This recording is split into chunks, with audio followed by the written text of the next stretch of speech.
Dahil sa kanyang pag-ibig ay nilikha niya ang tao, at ang paglikha na ito ay sa kanya pang wangis. Hindi tayo inihalin tulad sa ibang nilikha lang niya, kundi sa kanya mismo.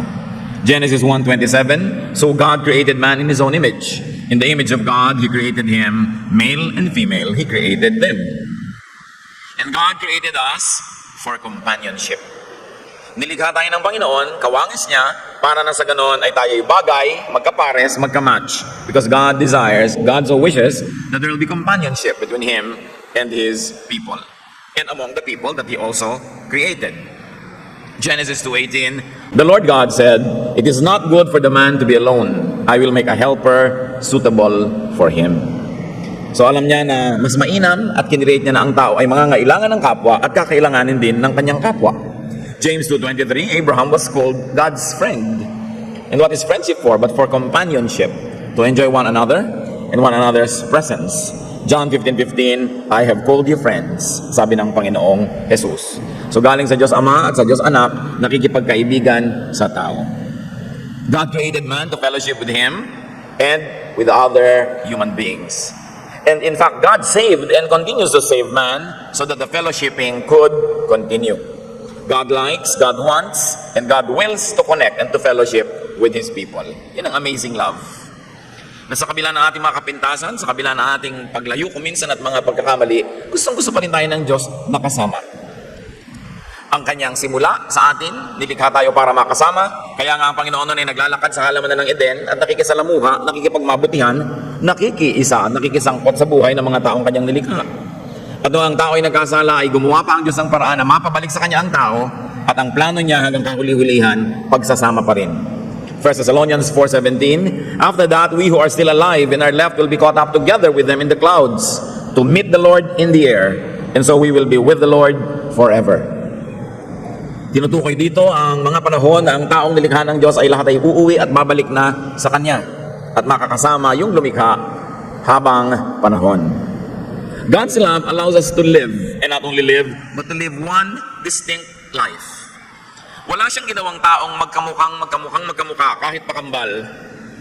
Ang gusto ng Diyos sa tao, maranasan niya na maging bukod tangi, isa, unique, walang kopya. At nang sa ganon, sa kanya lang mata makikita niya ang daigdig at siya ay kailangan ng kapwa dahil walang pwedeng pumalit sa kanya. That God connected us with Him and to other individuals through design. Ephesians 4:11, it was He who gave some to be apostles, some to be prophets, some to be evangelists, and some to be pastors and teachers. And you can go on and on and on. Ang Panginoon ang naglikha at gumawa sa tao para magkaroon siya ng kakaiba, bukod tangi, at kanya lang na papel sa buhay.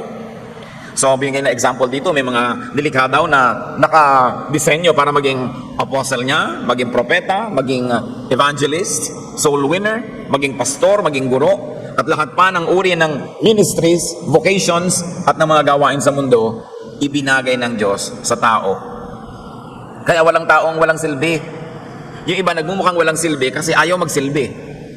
O kaya, maling lugar ang kinakalagyan, hindi tuloy lumulutang yung kanyang galing. Kasi na-assign siya o ini-assign niya ang kanyang sarili o nabara na siya sa isang lugar na hindi naman siya bagay doon. Bakit ginawa yun ng Diyos? Para walang tao na makakaramdam na siya ay expendable, na siya ay hindi kailangan. Ang lahat ng tao ay kailangan. Yung iba nagmumukha lang hindi kailangan dahil nakasanayan na natin hindi asahan dahil hindi mo naman maasahan talaga. Pero choice. Everyone is needed and everyone needs everyone else. Kailan kaya natin yan lubos na mauunawa na ang nangyayari sa ating kapwa ay nangyayari din sa atin. Kaya maganda nga yung salitang kapwa-tao. Pareho kayo, siya at ikaw, pareho rin. Pero individually may pagkakaiba para merong karing halaga na ikaw lang ang may dala at may bit-bit nun. Kaya kailangan ka ng iyong kapwa. Psalm 139:14, I praise you because I am fearfully and wonderfully made. Your works are wonderful. I know that full well. Yung namimintas sa sarili at namimintas ng kapwa, ibig sabihin hindi niya dinidibdib ang kahulugan na ang bawat tao ay buong kahiwagaan, kapangyarihan at kaluwalhatiang nilikha. Na ang bawat tao ay wonderful. Bakit?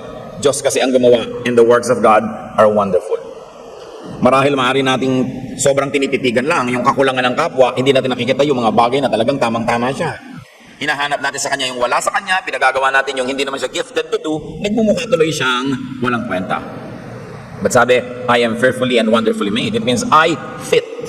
Swak ako, bagay ako sa lahat ng aking kasama, mga kasambahay, kasama sa trabaho, at kapitbahay.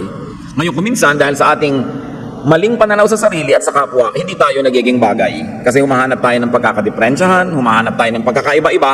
Samantalang ang pagkakaiba-iba na yun can be very, very charming because it is in our differences that there's variety in life. We were designed to need each other. Kaya merong mga binigyan ng talino sa mga numbers kasi sila ang gagawa ng mga bagay na may kinalaman sa numbers. Merong ginawa ng talino tungkol sa mga sining, meron naman sa mga siyensya, bibigyan ng galing dito at galing doon para lahat ng tao may papel. Ganun ang pag-ibig ng Panginoon. Eh kung ginawa lang tayong pare-pareho, siguro wala tayong hahanapin sa kapwa dahil pareho natin, pero gusto nyo bang kapareho nyo ang lahat ng tao? Ang dami din namang kulang sa buhay. God's love is so wonderful because God allows us to live not only one distinct life, but also many lives. God is a God of variety, kaya kahit ang isang tao, marami rin pwedeng gawin. Meron siyang number 1 na galing, pero meron ding number 2, may number 3, at ayon sa hinihingi ng pagkakataon, may ilalabas pa siyang ibang galing, kahit hindi naman niyang lagi na gusto niyang palutangin na galing niya. Many talents, many roles, many callings to enable others to fit. So binibigyan niya tayo ng kakayahang magpasensya, umunawa, magpatawad, umibig, para yung mga ibang bahagi ng pagkatao ng kapwa natin ay ating mapagpasensyahan, mapatawad, matanggap. Doon ginagamit yon. At nang sa ganoon, laging merong pagkakaisa. Si Pablo, meron siyang likas na pagkatao at malinaw na identity, pero sabi niya sa 1 Corinthians 9, 20-22, to the Jews I became like a Jew. To those under the law, I became like one under the law. To those not having the law, I became like one not having the law. To the weak, I became weak. I have become all things to all men. At ang goal daw niya, to win people for Christ. Hindi ba kaya din natin gawin yon? Kung yung kasama mo conservative, pwede ka rin naman mag-adjust na medyo conservative ka para mag-fit kayong dalawa. Maakay mo siya, mamahal mo siya, mahalin ka rin niya, madala mo siya sa Panginoon. Sa mga taong masisiglat, mabibilis, pwede ka rin bumilis-bilis para hindi ka maiwan. Sa mga taong medyo mabagal-bagal, pwede ka rin mag-adjust para hindi ka laging naiinis at naiiwan sila. Marami tayong pwedeng gawin. Kuminsan, hindi lang tayo nagkakasundo-sundo, hindi tayo nagkakasama-sama, hindi tayo nagkakaisa-isa, kasi binubuo natin sa loob na hindi makipagkasundo. Hindi makipag-isa at maging iba. Kasi pwede tayo mag-adjust. We are fearfully and wonderfully made. Pati nga human body, may mga tao na nga na nabundol, nahulog sa tulay, nahulog sa ilog, nag-shoot pa doon sa kaila-ilaliman, nabuhay pa. Kasi ang katawan ng tao, ang dami din niyang kakayahan para mabuhay. Kung minsan, sabi nga ng isang bulate talaga hindi pumipirma, pero buhay ka pa rin dahil talaga ayaw pumirma ng isang bulate. So buhay ka pa. Ang haba-haba ng extension ng buhay, ang daming pwedeng gawin, ang daming pwedeng magawa, matanggap. Kung hindi nyo matanggap-tanggap ang kaisa-isa nyo halimbawang biyanan, hindi nyo lang ginagamit yung kakayahan nyo na tumanggap, magmahal at mag-accommodate. Choice nyo lang yon. Nagmamatigas din kayo ng ulo. Diba? Kung gusto ba naman gumigising ng biyanan nyo ng 3 a.m., kayang-kaya nyo sabayan. Diba? Matulog na lang uli kayo kung gusto nyo. Pero kung talagang ayaw ninyo, kahit na 8 a.m. siya gigising, gusto nyo pa rin 10 o'clock kayo, hindi pa rin kayo magkakasabay. Every willing heart will find a reason to do the good thing. Every unwilling heart will find an excuse not to do it. So it's only a choice. Meron kayong kapatid, kung minsan dalawa lang kayong magkapatid, hindi pa kayo magkasundo.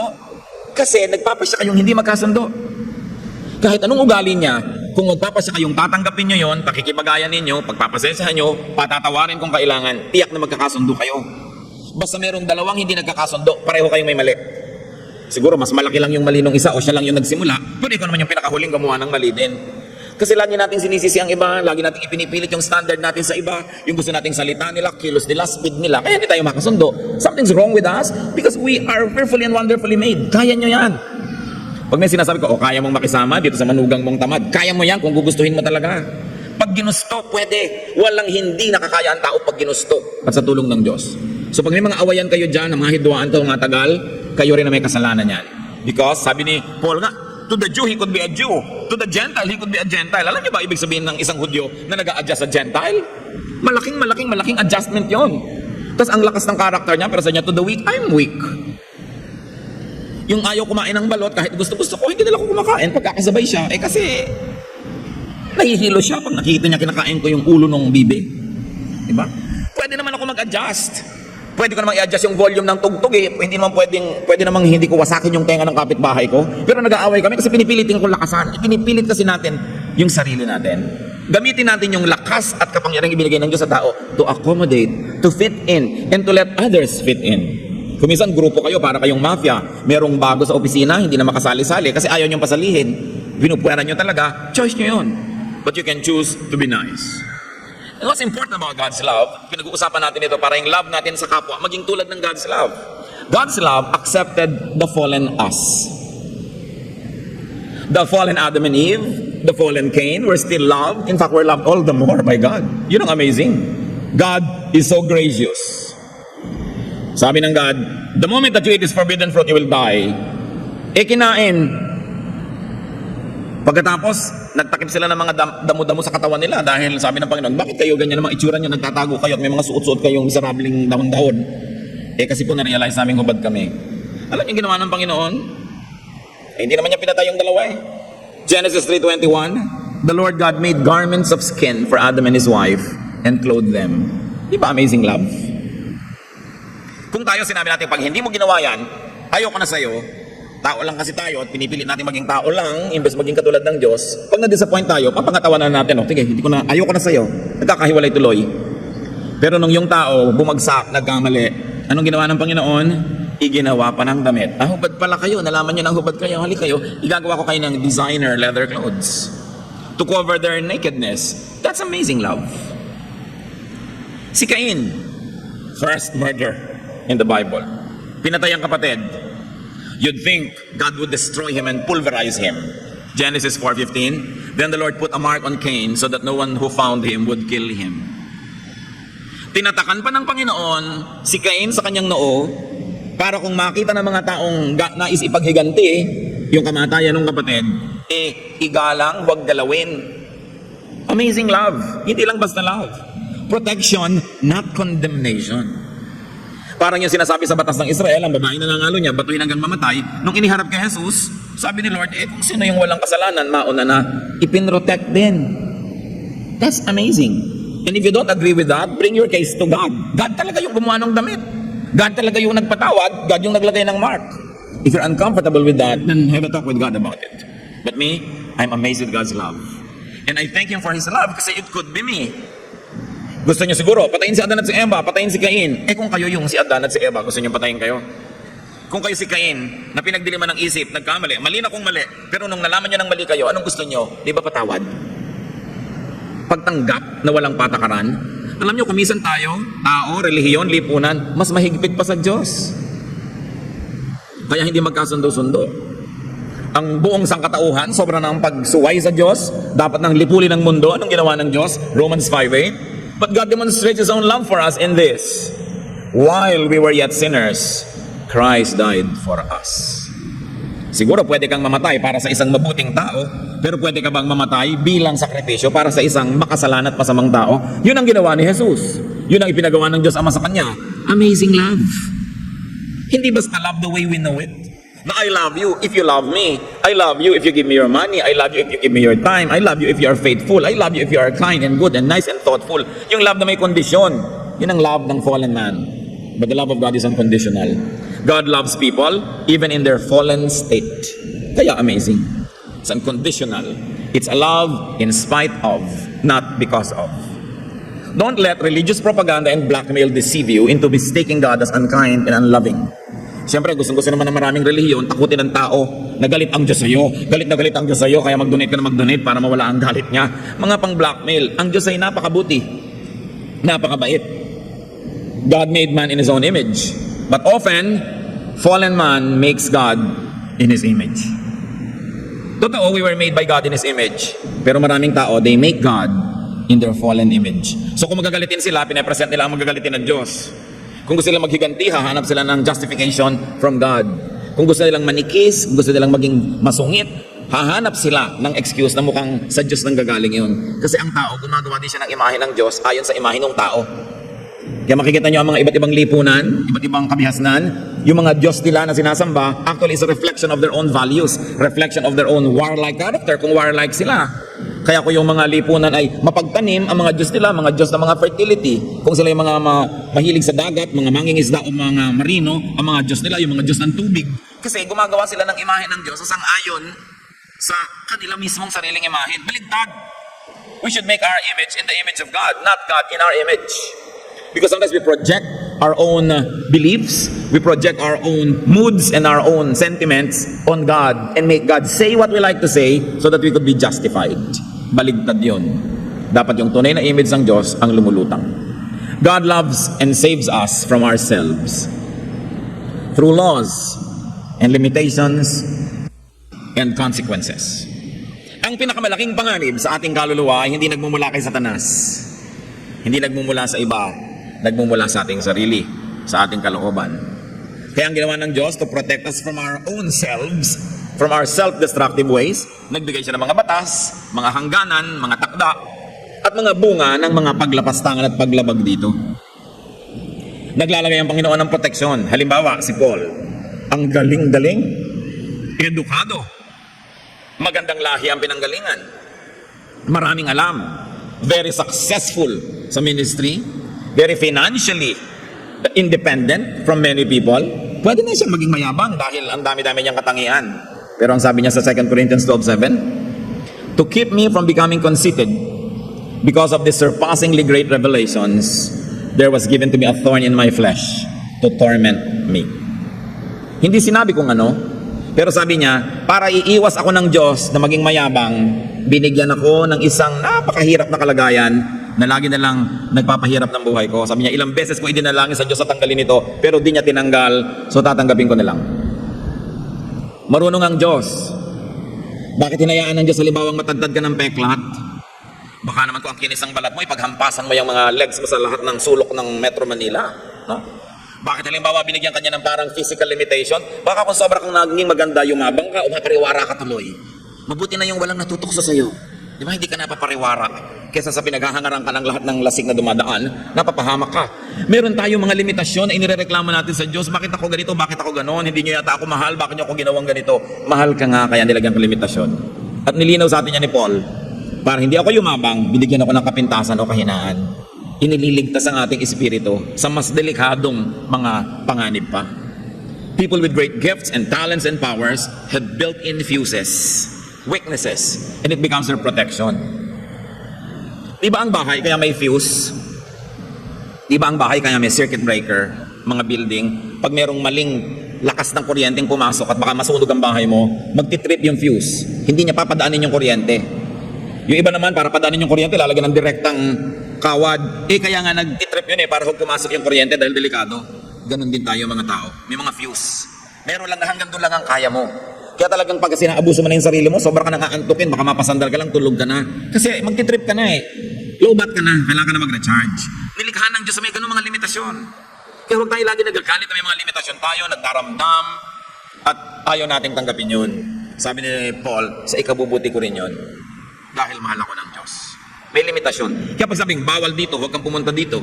No parking here. Park at your own risk.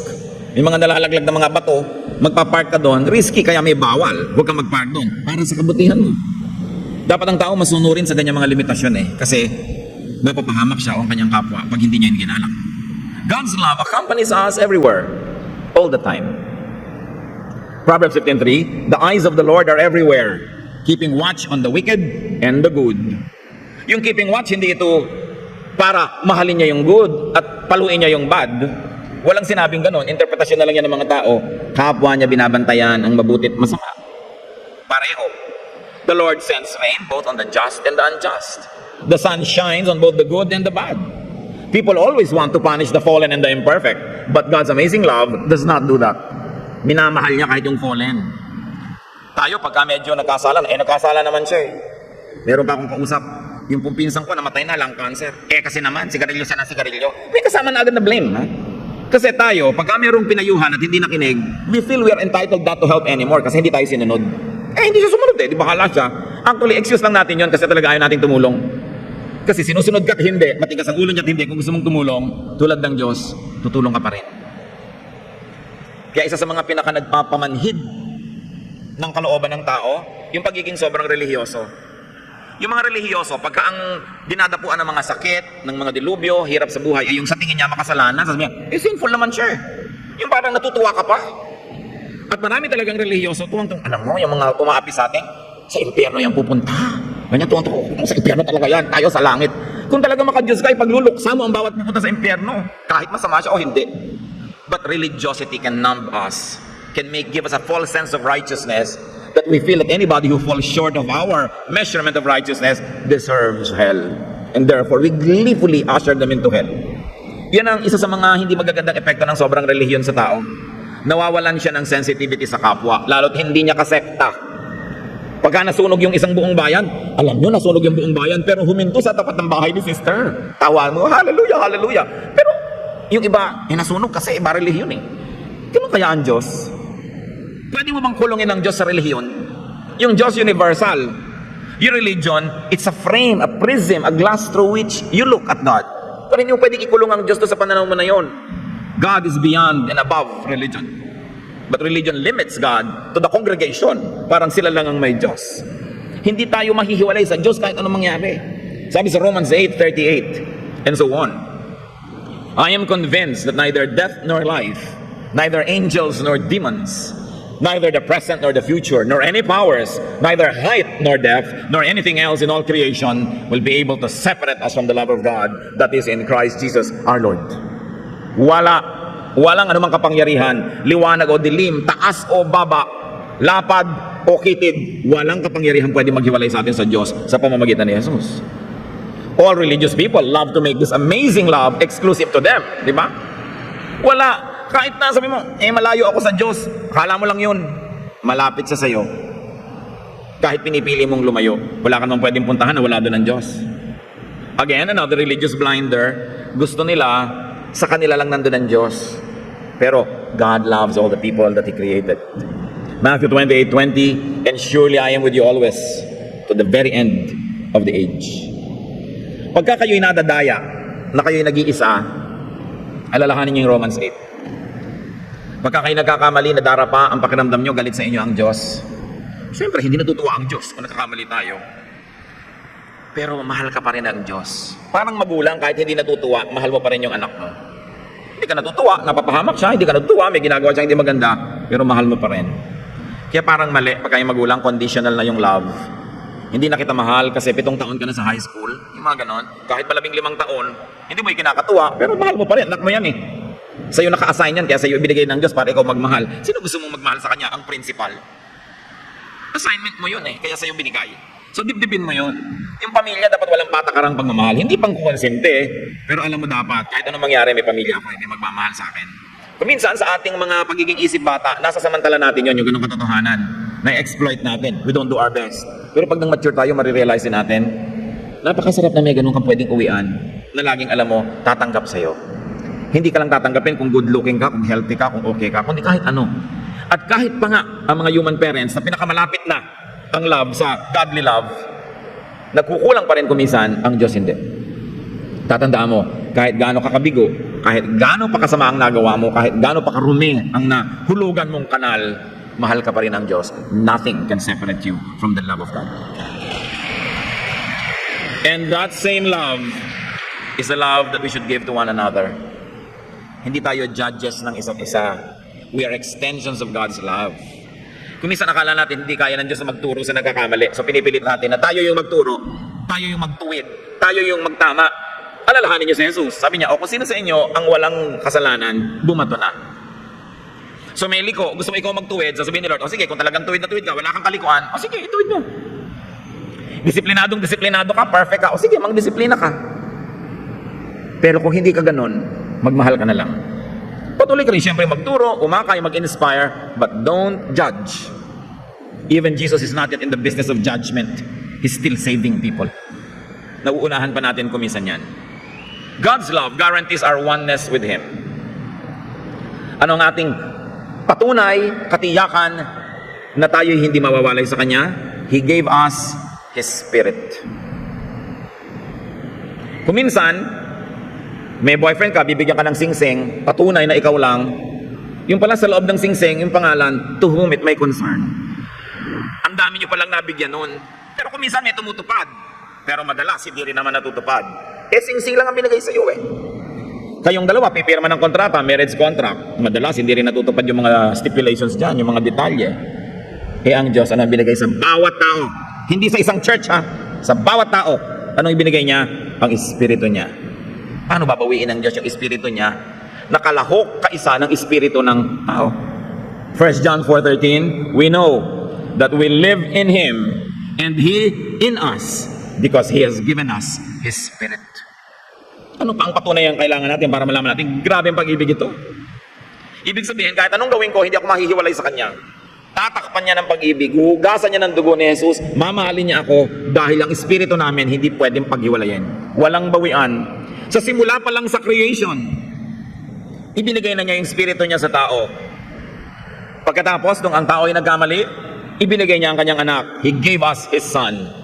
Parang renewal ng relationship, renewal ng wedding vow. Na parang sinasabing, nagkamali ka man, nalayo ka man, heto, gumagawa ako muli ng paraan na sa pamamagitan ng anak ng Diyos, ang sangkatauhan ay makakabalik sa Diyos.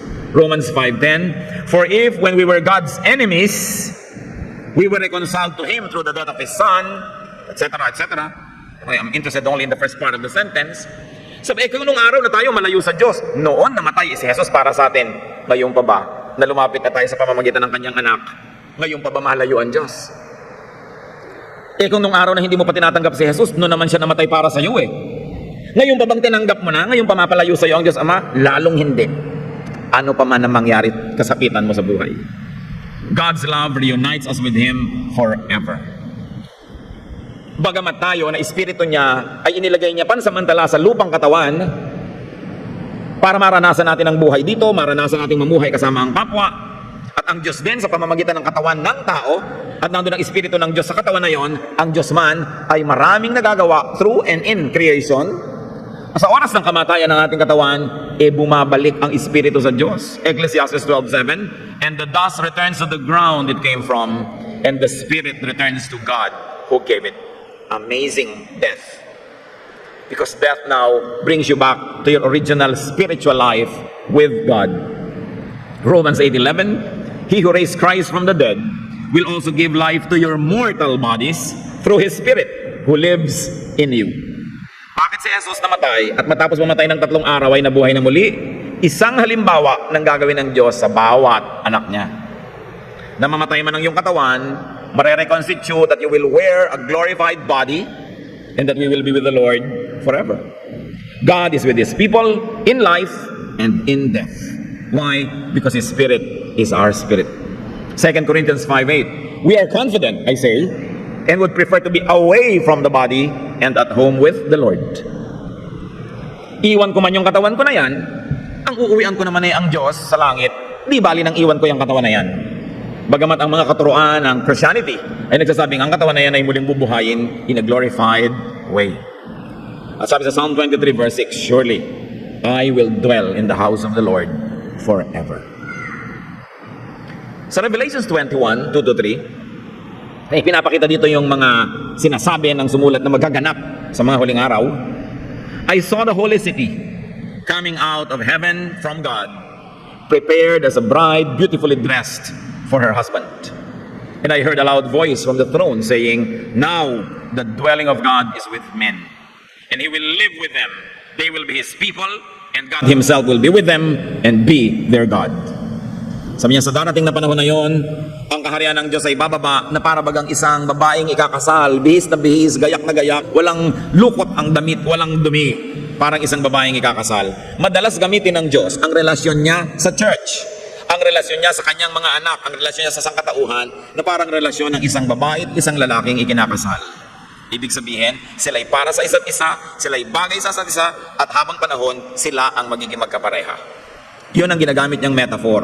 Pag-iibigan na hindi impersonal, very personal, very emotional, very, very real. Yung pagsasama ng isang mag-asawa. Bride and groom, couple forever. Siyempre, metaphor lang naman yun, ano? Isang talinghaga na ang kakahulugan lamang at gustong ipaliwanag yung pagiging isang-isa. The idea of aloneness is a big burden. It's a big lie. It's a big illusion. You are never alone. Nadadaya tayo ng ating sarili, nadadaya tayo ng ating emosyon, nadadaya tayo ng kapaligiran. Pag nagsesentimiento tayo at iniisip nating tayo'y nag-iisa, walang karamay, walang kakampi, walang nakakaunawa, walang nakakaalam ng kalagayan natin, it is not true because God's love never leaves us alone.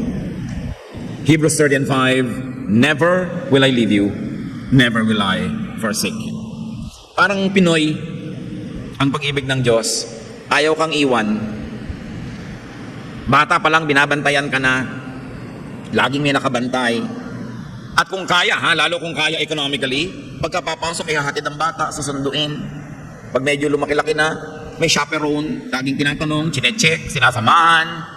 At hanggang may asawa na ayaw pa humiwalay nung nanay doon sa anak niya, nandun pa, magkakasama pa sila, hanggang mamatay ka na, hindi iniiwan yung patay, hanggang mailibing, talagang laging may nakabantay. Akala mo may mga agaw, talagang binabantayan ka, at hindi natin iniiwan yung inililibing, hindi talagang sementado na yung nicho, walang tumatalikod. We don't want to leave people from cradle to the grave. But infinitely more than that, ganun ang Diyos. Ayaw niya mang iwan. Gusto niya tayong kasama. Hindi pa ba napakalinaw na gusto tayo ng Diyos kasama? Tinirahan na nga yung katawan natin, nandun na siya, kasama na nung espiritu natin doon. At pinlano niya yung forever and ever and ever magkasama. Nang kung tayo nagtataksil, nagkakamali, anong kanyang reseta? Patawad. Para tuloy uli ang samahan. Yun namang mga nagkakamali, nag-aaway, hindi lang nagkakabalikan kasi hindi nagpapatawaran eh. Pero oras willing ka magpatawad, nagkakabalikan. At yun ang modelong binibigay sa atin ng Diyos. Walang hanggan, walang patakarang pagpapatawad. Therefore, tuloy ang fellowship. Kaya pag umiral yung yabang, umiral yung pride, umiral yung tinatawag ko minsan kung ano-ano mga prinsipyo, hindi nagkakapatawaran. But all people were reconciled to God through the work of Jesus. Ayaw mo man o gusto na reconcile ka sa Diyos dahil sa ginawa ng Panginoong Yesus. Dahil siya namatay para sa lahat. For God so loved the world that He gave His only begotten Son, that whoever believes in Him will not perish, but will have eternal life. Hindi lang namatay si Jesus para sa ating kongregasyon. Hindi lang siya namatay para sa ating relihiyon. Namatay ang Panginoong Yesus para sa lahat ng taong nilikha ng Diyos. At dapat ang lahat ng tao mag-respond sa katotohanan na yon at makipagmabutihan sa Diyos. 2 Corinthians 5:19, God was reconciling the world to Himself in Christ, not counting men's sins against them, and He has committed to us the message of reconciliation. Yun ang mensahe ng Diyos sa atin, reconciliation. Kung may mensahe tayo sa ating kapwa, dapat din reconciliation. Sasabihin ba, ang layo ko sa Diyos, akala mo lang yun, nakipag-reconcile na sa iyo ang Diyos. Kaya dapat lang malaman mo yun, na nakapag-reconcile na. Pero alam mo mat hindi, nakipag-reconcile sa iyo. Laan, ipinatawad na ang dapat ipatawad at laang tanggapin kang muli. Dapat lang ikaw ay sumagot na, oo, gusto ko rin makipagbalikan sa Diyos. Because God was reconciling not only a portion of the world, but the world to Himself. 1 Peter 3:18, for Christ died for sins once for all. Hindi yan for a chosen few, Christ died once for all. The righteous for the unrighteous, to bring you to God. So dapat wala kang self-righteous feeling. Ako lang, para sa akin lang namatay ang Diyos. Para sa lahat namatay si Jesus. It is all, it's inclusive. It's not exclusive. Ephesians 2:13, but now in Christ Jesus, you who once were far away have been brought near through the blood of Christ. Kakaibang pag-ibig ito. Laging gumagawa ng paraan para makipagbalikan. Hindi yung naines nilayasan, sinusuyo na ayaw pa. In other words, gumagawa ka ng paraan para huwag magkabalikan. Pero ang Panginoon laging nakikipagbalikan. Kaya mabilis bumalik. Alam nyo, pagka yung lalo na yung nagawa ng kasalanan, yung aggrieved party, willing magpatawad, di reconciliation na agad. Dahil siya naman yung dapat magpatawad, willing siya. Kaya nagkakabalikan uli. God's love loves at all times. What are the great and powerful meanings of these truths? Kayo mga kapatid, anong kahulugan nito sa inyo? Na ganun umibig ang Diyos. Walang patakaran, walang hangganan, laging nagpapatawad, laging tumatanggap. Sasabihin niyo, baka umabuso naman yung iba. Tayo na nga yung mga abuso dun eh. At salamat gano'n ng Diyos dahil tayo mga abusero ang nakikinabang. Ba't naman ayaw mong makinabang yung ibang umaabuso rin? Sa lagay, ikaw na lang, sa abuso mo ang makinabang sa kabaitan ng Diyos, tapos yung iba wag mo ang pakinabang. The same door that you want to be open for you must be kept open for others. Don't burn the bridge over which you too needs to pass. Kailangan natin lahat yung ganung uri ng pag-ibig ng Diyos. God loves you. But remember this, God loves everyone else. Even those you don't love. Even the people you hate, God loves them. So alam natin kung anong dapat natin gawin bilang pagsunod sa halimbawa ng Diyos at kahit na lang bilang pagtanaw man lang ng utang na loob sa Kanyang walang patakarang pag-ibig. Haba-habaan pa natin ang pasensya sa kapwa. Luwag-luwagan pa natin yung loob natin para maraming tayong mapatawad. Dami-damihan pa natin ang pagmamahal. Bawas-bawasan natin yung pagiging Sa ganang sa akin, sa paningin ko, ito yung standard ko, na wala nang makapasa-pasa. Kailangan tayong matuto, maisaloob natin kung anong ibig sabihin ng pag-ibig ng Diyos. Kahit masaulo mo lahat ng verses, kahit magaling kang kumanta o tumugtog o magturo o mangaral, kung hindi ka umiibig ng ganito, ibig sabihin walang talab sa'yo ang alam mo. Kailangan tablan ka nito. At ang talab ng salita ng Diyos, yung tayo nagiging mas maibigin. Hindi nagiging mas marunong. Pagamat maghalaga namang maging marunong, hindi naman tayo tinuturuan ng Diyos para tayo maging marunong eh. Tinuturuan niya tayo para tayo maging maibigin dahil minamahal niya tayo. Love yourself. God doesn't stop you from loving yourself. Sabi ni Jesus, love your neighbor as yourself. Hindi niya inaalis na mahalin natin ang sarili natin. Kaya lang, kung paano mo minamahal ang sarili mo, gawin mo rin mahalin ang kapwa mo. Kung paano minamahal ang anak mo, bigyan mo rin ng ganung uri ng pagmamahal yung anak ng iba. Hindi yung pagka ang anak mo ang gumagawa ng mali, cute, pagkaiba, masama. Dapat ina-extend natin yung pag-ibig natin. Brothers and sisters, listen well. Except for marital love, love must not be exclusive. It must be inclusive.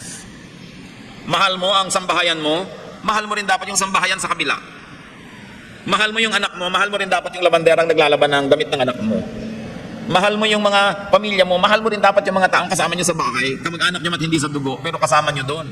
Hindi yung namimili sobra ang pag-ibig mo. Anak ko lang ang dapat kumain ng masarap. Pag pinapakain nyo ng masarap ang anak nyo, may empleyado kayo, gumawa kayo ng paraan na kahit malang din paminsan-minsan, kung hindi nyo makayang madalas, makakain din ng masarap yung anak nila. Kasi mga likha din nyo ng Diyos. Hindi lang kayo ang nakakaranas ng bakasyon, kung may kayo ang may-ari ng kumpanya, binibigyan nyo rin ng bakasyon yung mga taong nagtatrabaho sa inyo. Kahit legally, required sila magtrabaho ng ganito, pero kaya nyo naman bigyan ng mga bakasyon. Yung mga empleyado ninyo, halimbawa na may mga pamilya, hanggang pwede nyo pinapauwi para makauwi. Kasi mamahalin nyo rin yung pamilya nila. Hanggang hindi tayo nagmamahal ng ganon, ang mahal mo lang yung kamag-anak mo, yung sambahayan mo, anong pinagkaiba mo sa hindi naniniwala sa Diyos? Na pagmahal din sila. Sabi ng Panginoong Jesus, kung ang binabati mo lang, yung bumabati lang din sa'yo, hindi ba kahit yung mga Gentiles ganyan? Kung mabait ka lang, doon sa mabait din sa'yo, kahit mga kriminal mabait din sa sarili nilang nanay, anong pinagkaiba mo? Sabi ni Jesus, dapat nalalampasan mo yun, nahihigitan mo yun. Namamahal mo, hindi ka mahal-mahal. Ngayon, yung pag-ibig na tinutukoy natin dito, hindi emotional love. Alangan mang ma-emotional love mo ang lahat ng tao. Mahirap namang matupad yun. Pero yun lang, committed ka sa ikabubuti nila, gumagawa ka ng paraan para sila ay mapainam ang buhay. That's love. It doesn't have to be emotional.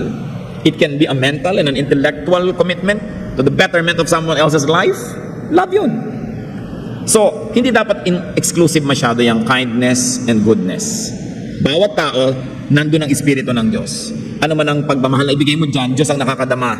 Pero ano mang pagkukulang o kaya kasamaan ang gawin mo doon, Diyos din ang nagdaramdam. Kasi nandun din sa tao na yon yung espiritu ng Diyos. At nais kong ulitin, hindi mo man siya mahal, mahal siya ng Diyos. Kung ikaw ay naging magulang na, alam mo yun, ang pinakamadaling paraan para kabigyan ng kasiyahan ay yung mahalin ng iba yung anak mo. Di bali na hindi ka marigaluhan sa birthday mo, pero yung anak mo, kinutuwa mong naaalala nila. Daig pang sa'yo ibinigay ang regalo kung ang anak mo ang regaluhan. So ganun din ang Panginoon natin, ang Ama sa Langit. Pag binibigyan natin ang ating kapwa, daig pa na sa Kanya tayo nagbibigay. Pero pag pinagkakaitan natin ang ating kapwa, ang Diyos din na magulang din niya na nasa langit, ang nagdaramdam. So pahabain natin, palawakin, paramihan ang pinupuntahan ang ibig sabihin ng pag-ibig ng Diyos. But never forget and never neglect to love yourself. Because Jesus says, love your neighbor as yourself. Hindi masamang mahalin ang sarili. Masama lang kung tanging sarili mo na lang ang minamahal mo at wala ng iba.